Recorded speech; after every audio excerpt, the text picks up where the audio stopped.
at this point, Newcastle is in a bit of a mess. We know that they are going through this sort of rebuilding phase with the new owners.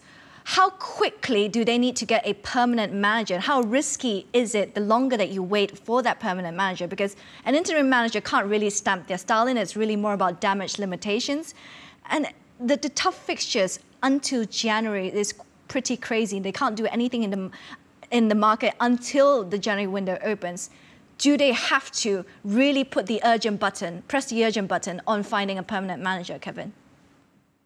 Yeah, I think they need someone who's going to direct the club in the right way. But I think the biggest thing about this is that I think they got in, and I don't think they really thought they were going to get in as quickly as they did. So I don't think they've had a plan from when they got in, from day one. So now they're sort of trying to play catch up.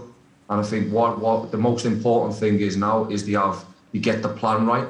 And once they get the plan right, then they appoint a manager who's going to get them out of this current situation and start leading them into the success what they want 4 or 5 years down the line. This manager might not be the one who takes them in 3 years' time, but it's the one who takes them for the next 2 years, who gets them, keeps them up this year, starts building a squad which is going to then be capable of challenging and getting themselves into Europe in the next 2 to 3 years.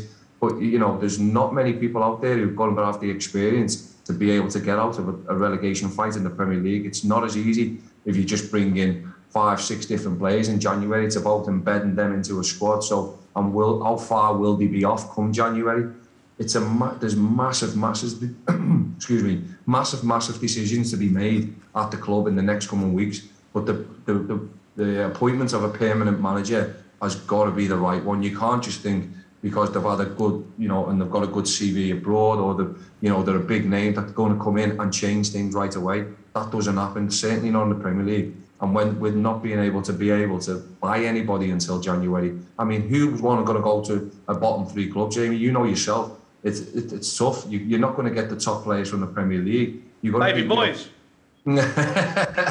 Don't you start shouting about our boss, you.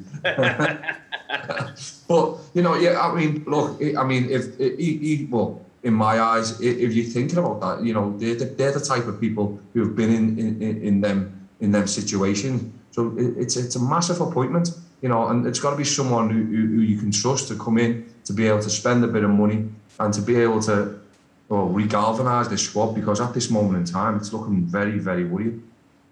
Yeah, it does look like it's going to get worse for Newcastle before it gets better.